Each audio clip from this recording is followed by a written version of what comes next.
Welcome to Metal Verbalizers. We discuss underground metal bands by inviting musicians to discuss their bands. Even if you're familiar with a band, you might hear some things that you didn't know already. We believe that it is very important to support underground metal bands.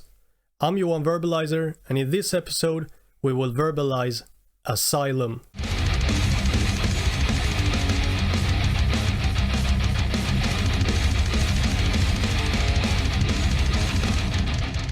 Alright, so let's start by having you introduce yourselves, your name and what you do for the band. Cool. I'm Robert. I'm the lead guitarist. I'm Levi, play the drums. Right. There's Let's start sounding. with a individual question. For you individually, when did you start playing your instrument, and what encouraged you to start? You go first. Okay. I started when I was 8 years old. I've just been exposed to a lot of music, and parents asked, "Would you like to learn an instrument?" Drums are what I chose, and thankfully they were kind enough to support that, at least for a little bit. And yeah, that's 22 years this year now, still kicking. Oh wow. Yeah. For me, started playing guitar when I was about 11. I think my parents got me a guitar for my birthday when I was about 11, 12 years old, and it was actually the Grand Theft Auto games that got me into metal music. And Right. yeah, without realizing, I was listening to metal before I realized I liked metal. Listening to bands like Iron Maiden and Megadeth on Vice City, and then Guns N' Roses was a big one for me on San Andreas. And then once I started discovering music, and I had a mate who's actually now in a band back in England. We just got obsessed with Guns N' Roses together, and like Thrash was like my biggest idol. And just watching videos of Guns N' Roses back when YouTube was still kind of new. I was just mesmerized by it. And then from there, my guitar teacher introduced me to Metallica. He showed me how to play Seek and Destroy. It's one of the first songs I learned. And from there on, it just spiraled, and now I'm a Thrash addict. I was going to ask you about that as well. If you listened to metal before you started playing your instrument, but then I assume you did. Yeah, definitely. I started off in Guns N' Roses, but once I discovered Metallica, it just spiraled from there. And then when I moved to Australia in 2008, I had a mate by the name of Josh Hyman, and me and him just kept discovering bands on YouTube together, and that's how it went. Right. I assume that it was the same thing for you as well, that you listened to metal before starting. No, not quite. Like definitely before joining the band, but no, not at all. My parents brought me up on Dire Straits, Fleetwood Mac, Cold Chisel, The Police. Right. There's some Bee Gees, like very, very different. So I found metal on my own and never looked back. At least your parents liked your music then. Yeah. Mine didn't. I guess we could start a little bit about the band. When did you start the band? And also, if you want to elaborate a little bit on how it started. Yeah. So the band started on the 10th of February 2012. I went out in the morning, passed my driving test, and then I came home and started the band. Right. It was a good day. Big day for Rob. Yeah, it was. There was a different drummer at the time. He was called Chris Cavallaro. We'd been talking online for must have been a few months at the time, and decided to have a jam. So he came over to my parents' house with his drum kit, and we set up in the garage. And then it just went from there. We started jamming quite a bit. Discovered we both had a love for metal, although different styles of metal. We made it work at the time. Right. And then it wasn't long till our old vocalist Jimmy joined the band. He's on the Slaughterhouse and Concealed Death EPs. It's currently upstairs while we're recording this. Yeah, Right. we've had to tell him to be quiet. But yeah, and then we had a different guitarist by the name of Alex Farmer, but he was more into like AC/DC, so it didn't really last that long with him. But yeah, I think early 2013 we had a jam with Shane, who's now the vocalist. He's also on rhythm guitar. Yeah, we had a jam with him, and it was a no-brainer to add him to the band after Alex left. And then it just kind of went from there until it must have been about a year because you were early 2014. Yeah. Yeah, so yeah, the Slaughterhouse lineup would have lasted for about a year. Right. And then Chris left because he just got disinterested with music and just he couldn't be bothered with it anymore. And then yeah, we met Levi at a Havoc show in Brisbane. Right. Yeah. Drinking goon. On Yeah. the side street. Yeah. Goon in Australia, it's Cask wine. yeah, really cheap wine. Cheap wine. And it comes in a bag. All right. Yeah, it doesn't come in a bottle, it comes in a bag. And then yeah, there's like a side street, and I think we're just all really drunk and we're just, you know, talking rubbish, and yeah, that's how we met. Yeah. Actually, that reminds me, it was what's his name? Moggy? Yeah, Mog. Yeah, Mog. There used to be a band called Gorefield, and Mog was the manager, and he recommended Levi to us. Right. Yeah, we haven't looked back in 11 years. Yeah, it's been a long time. Right. Soon. Yeah. Yeah, wow. We're getting old.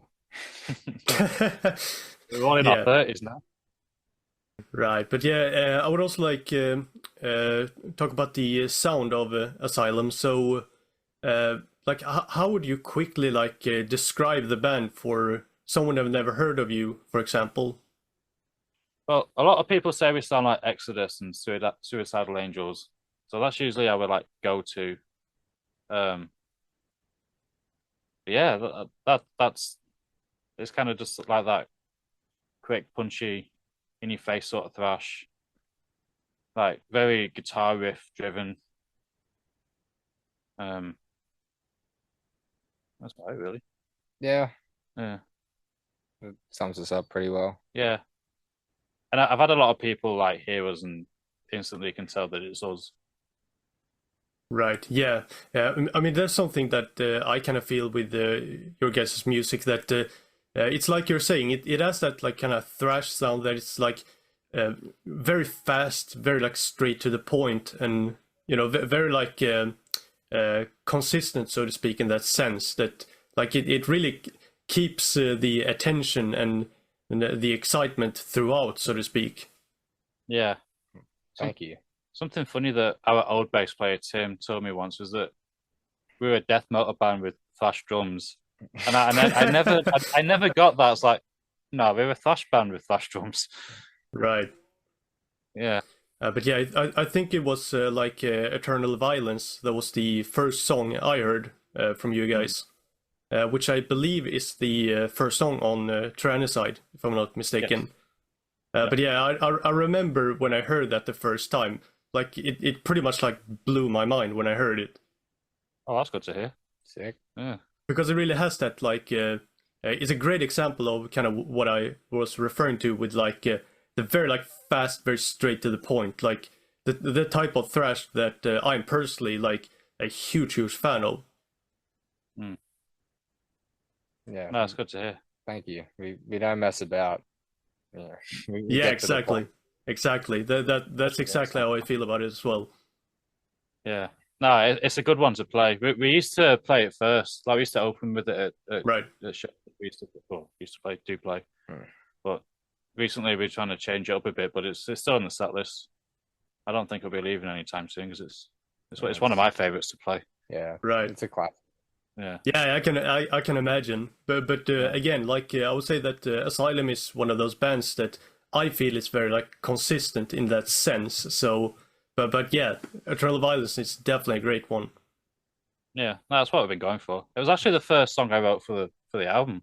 All right. It was the first one I wrote for it. And yeah, I remember I had all these riffs for it that I took out.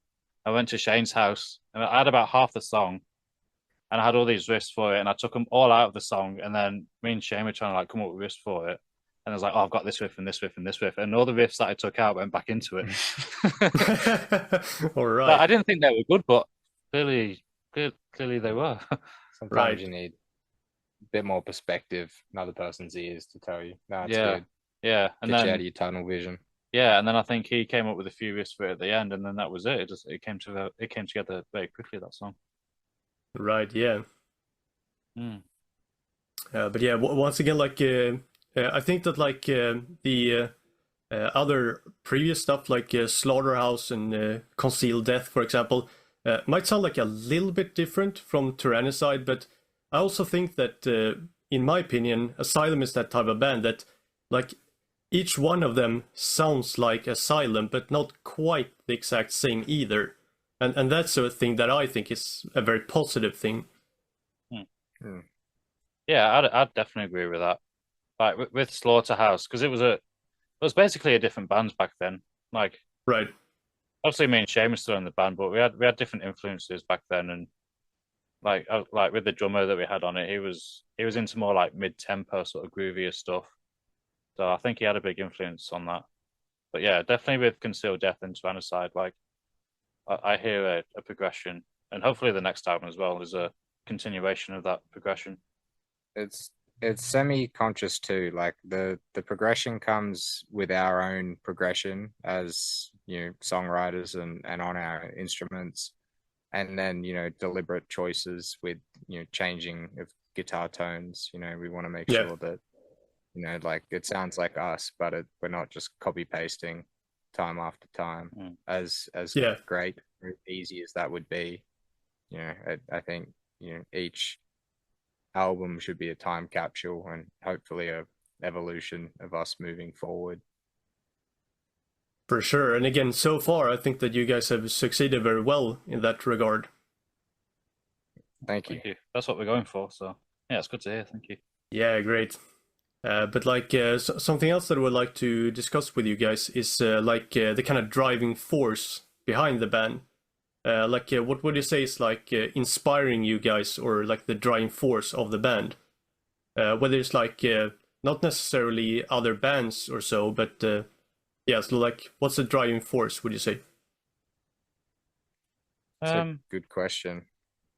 Yeah, like I think there's no denying that, like especially like with lyrics, they can be quite political in Asylum, and I think with the way that, I mean, I don't know about Sweden, but in Australia, like we're not particularly happy with the way that things are going, and that's definitely kept us going with coming up with ideas and stuff that we can approach and, you know, write music for that, well, expresses ourselves, I suppose.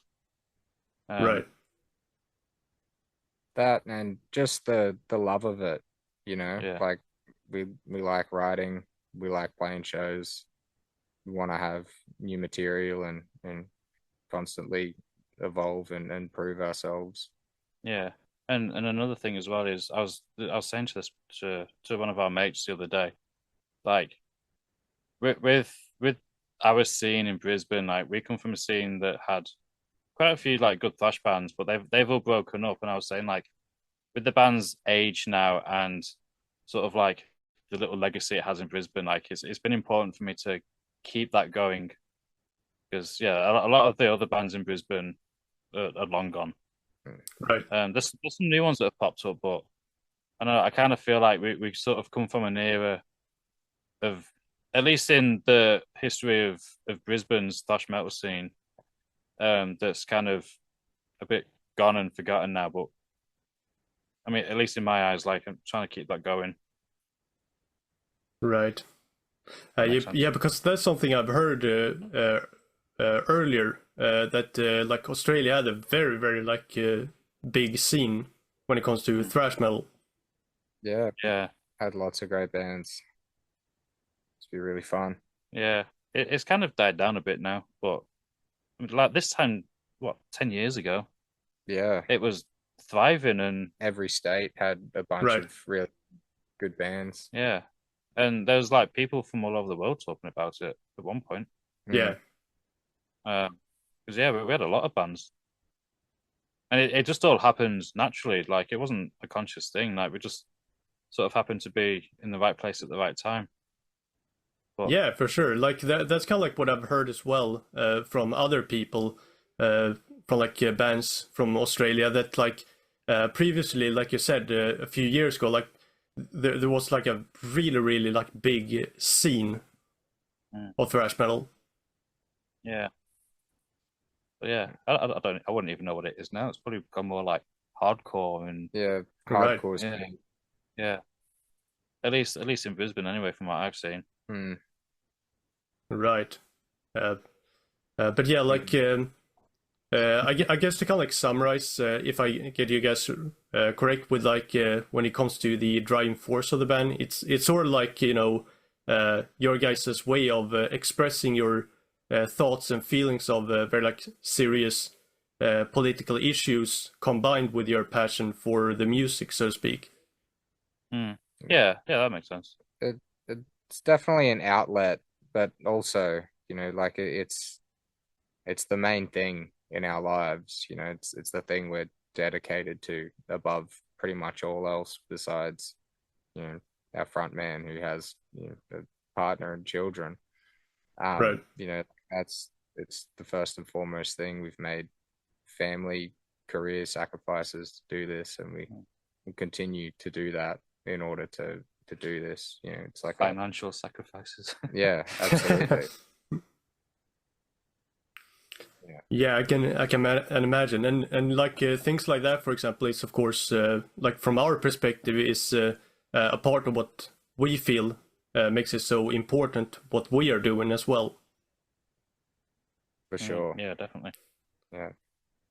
But yeah, like another thing I would like to discuss with you guys about is like lyrics and lyrical themes.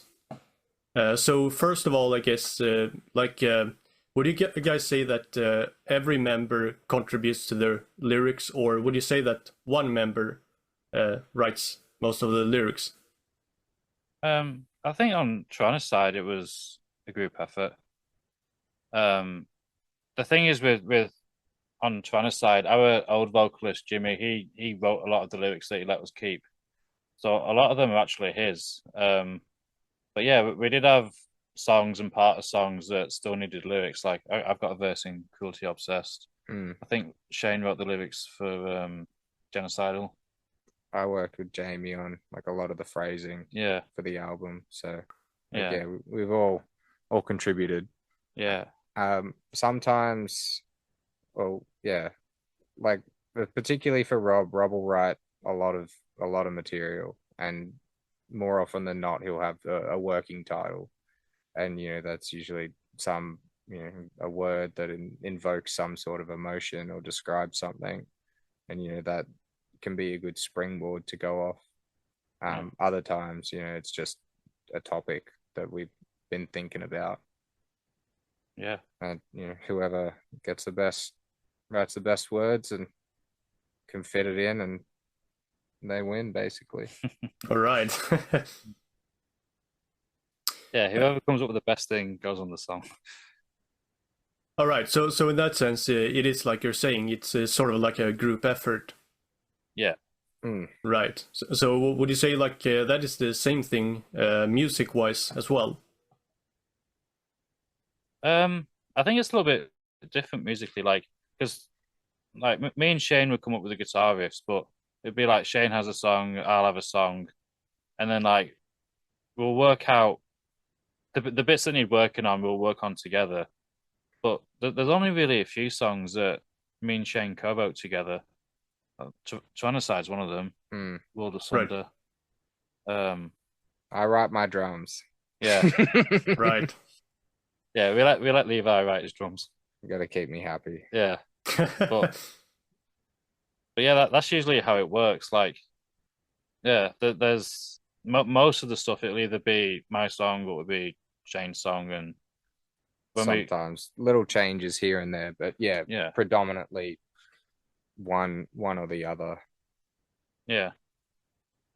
And then we'll just record demos, and then when we get time, we get together and just work on them. Right. So yeah, like when it comes to the lyrics, for example, we were talking about a little bit earlier that you were saying like when we were talking about the driving force with like the kind of political themes. Would you say that you're like a band that writes like primarily about like those type of political themes, or would you say that you're writing about other things as well? And in that case, would you like to talk a little bit more about that? Yeah, there's sometimes we like to write about things. Like we've got a song on the Concealed Death EP that's about Scopolamine. oh yeah, and that song. But yeah, Demon's Call. Yeah, you could. That's a good example. Now's a bad time to forget who it's written about. Michael Myers. Yeah. Yeah. Right. Yeah, so we've got like a bit of a horror theme going on in that song. The song Slaughterhouse was about a trip to this is before Levi's time. We had prison here, wasn't it? Yeah, it was Bugger Road Jail in Brisbane. We went to an old prison in Brisbane that it's really old, like really out of date, out of fashion sort of thing. Out of fashion. Oh shit. Out of commission. Out of commission. Yeah, well it is now. But yeah, we had a photo shoot in a really old prison in Brisbane, and it was actually while the song was being written, and I think that enticed Jamie to write about the stuff that happened there, because there's some gruesome stuff that happened in that prison. Oh. Yeah. Yeah, I wouldn't say we're like devoutly or primarily political. I would rather phrase it. We tend to focus on evils that we see, and so it's no coincidence that does happen to align with political ideologies. And I say ideologies because it's not just one right way of thinking. Right. But yeah, also pick a topic like, is it sadistic is MK Ultra? No, that's I get my song. Yeah, Imminent Decay. Yeah. You know, but yeah, Sadistic Intent was about human trafficking, I'm pretty sure. Yeah, so pick a horrible topic or theme, try to share some light to it, to some cool thrash metal musical accompaniment. Yeah. Like the song Victim Complex is about people with victim complexes. Surprise. So, yeah. Right. All in the title. Yeah, that's all I can think of at the moment. I think Insurrection was about because it's not overtly clear, and I had to work with Jamie, former vocalist, to make it. My words were bring it back down to earth. But genocidal conspiracy, that's based on Dune, the movies and story of Dune. Oh, we watched that last night. Yeah, right. I didn't know that. Fremen sees their fate. I was free men sees their fate. Wow. Dun-na. I'm learning about a song that I've been playing for 3-4 years. All right. But yeah, like something I was thinking about that you mentioned earlier, like about the song Demon's Call, for example. Like, the kind of horror theme of the song, like its lyrics. But I also kind of like when you see the artwork for Concealed Death, it also has that kind of like a horror slasher look to it. Yeah. Yeah, but originally, the guy with the bag on his head, he didn't have that originally. Yeah, there was no bag. Yeah, he had a face. And the artist, I don't know if I'm pronouncing this right. I call him Riven Aji. Okay, I call him. In my head, it's Rivanji. Oh, well, they're both probably mispronunciations. Yeah. But phenomenal artist, been really good to us. Yeah, and I remember when we saw the artwork, it was we suggested putting a sack on his head, right? And then that carried on. Yeah, that carried on over to Tyrannicide. Bag face. Yeah, head mascot man. We don't even have a name for him. Named him. Yeah, right. He's that guy. I like to add to the law and say that he chose us. Right. Yeah. He chose to be an Arabic cause. Right, yeah, because I guess he also sorta appears on Tyrannicide as well. Mm.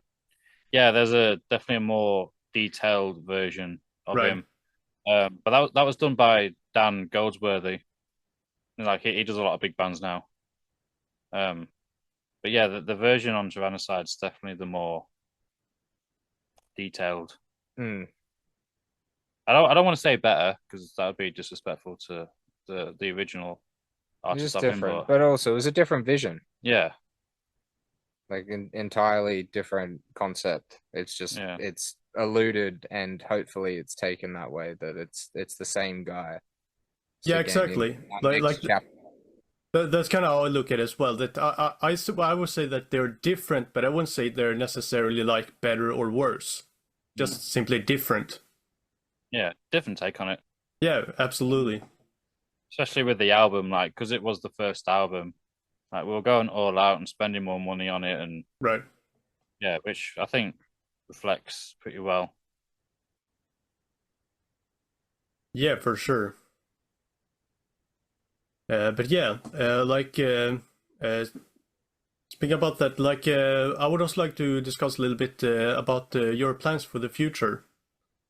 So, what are your plans for the future? For example, do you got some new music coming or shows or whatever it might be?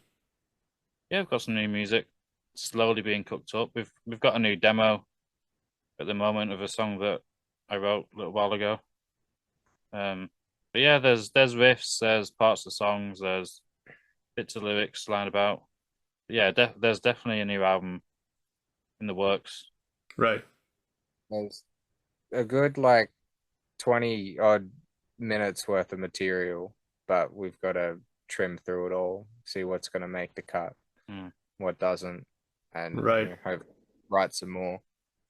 Um, but yeah, not a huge final song count at the moment, but you can definitely expect it possibly next year, if not early the year after. Yeah, All I'd right. like to say next year, but yeah, with the way that we live our lives, like band takes a bit of time at the moment, like with working full time and stuff like that. But it's definitely something that's in the pipeline and definitely something that we want to get done. For sure. Then I assume that it's going to be a full-length album. Oh Oh, yeah, for definitely. sure. Yeah. Right, right. Absolutely. Yeah, I mean, considering how much I really love Tyrannicide, that is an album that I'm really looking forward to hearing for sure. That's good. Oh, thank you. Yeah. Yeah. Glad there's someone out there that's excited. Yeah. Yeah, yeah, absolutely. I mean, like I said earlier, like the first time I heard that album, I was kind of blown away by it. I'm a big fan of it. Oh, thank you. Thank you very much. Yeah, we certainly put a lot of work into that album, Yeah, yeah, I especially can after. imagine. I mean, it's a album that I relatively return to quite often. So yeah, I'm a big fan of it. Oh, that's awesome. No, thank you. Thank you. That means a lot. Yeah, absolutely. And I mean, again, I want to thank you for writing the great music. Cheers. You're welcome. We'll try not let you down for the next one. Yeah. Yeah. I don't think you will.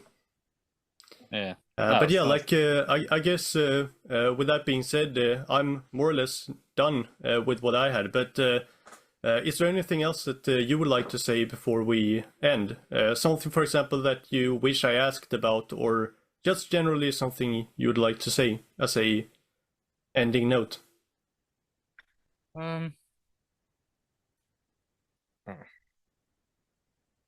Thanks very much for having us. Yeah. You know, I can't really comment too much on the greater world or even some of our closest peers because we just don't necessarily know, but we're an entirely independent band. Yeah. Like we have some places that'll do us favors here and there, like stock our music, but we're self-funded, self-promoted, self-recorded, self-produced. We pay great mixing engineer. We pay people like Ravanji and Dan to do our artwork, and it's our money we put in, and what we get from the fans who buy our merch and come to the shows and support us. So to anyone who's ever come seen us, given us a listen, bought some shit, thank you very much. Thank you to anyone that supports underground heavy metal, because not always cool, but you got to do what's true to you, and that's kind of cooler than sticking to any fad. Yeah, totally agree with that. I mean, it's definitely been a labor of love, and we might not sing about the nicest of things, but deep down it's something we're all very passionate about. And like, especially for like Levi, Shane, and myself, we've been playing together for 11 years now, and it's something that we feel very strongly about, and we've managed to get on all these years. So yeah, it's basically just a big passion project that we get to share with each other, and then when we get to play shows and release music, get to share it with people that want to listen to us and check us out. Yeah, would like to travel some more, so it'd be great to get to Europe. Like, that's definitely a goal of the band. UK, want to do some Asia, but also money's tight. We're poor. It's tricky. You got to spend money to make money. Yeah, that's right. And I think we've been in Australia as well. We're so far away from Europe and America that I actually think it is harder for us to get out there. I actually find that we have more European fans and American fans than we do Australian fans. Yeah, which is awesome. Yeah, but also crazy to think. And imagine if we could get there and they could come and see us play. Yeah. If you're a promoter listening to this, or you got someone with more money than sense, get us a bunch of plane tickets and we'll book some dates, spread the word, share some riffs. Find a bass player. Yeah. A new bass player. Secure a bass player and mung right in there. That's a classic. Yeah. I didn't want to say the other one. Yeah, probably better not. Yeah. Maybe we'll sneak it into the new album somewhere. Yeah. Right. I could do that. Exercise great restraint not to do that. Yeah. Your line of questioning's been great, and thank you so much for your genuine interest and doing what you're doing. Very cool. You're gonna have to check out your podcast and give it a sus. Sure. And likewise, of course. It's like the thing we are doing is our way of thanking you, basically. Oh yeah. Oh. Yeah. Well. Yeah. No. Consider us very grateful. Yeah, definitely. Yeah, and of course, I want to thank you very much for taking the time to sit down and speak to me here on the podcast. It's not something we get to do much. No. Yeah. So it's nice to talk to someone in a completely different country to our own and talk about this stuff. Yeah, for sure. And again, thank you very much for taking the time. And of course, we want to wish you all the good luck with the upcoming music and the upcoming endeavors of Asylum. Thank you very much. Very much. If we ever make it to Sweden, let us know and we'll get you a door spot on a gig. Definitely.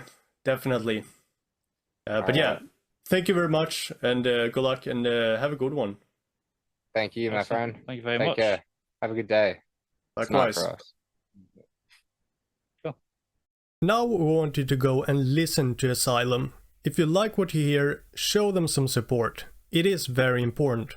Buying merch and going to shows is really great support, but you shouldn't underestimate things like sharing the music and interacting with the band's social media pages. It is helping the bands a lot, so it would be greatly appreciated. We really appreciate that you've been listening all the way to the end of this episode. Thank you very much for listening to and supporting Metal Verbalizers. We will be back to verbalize again next week.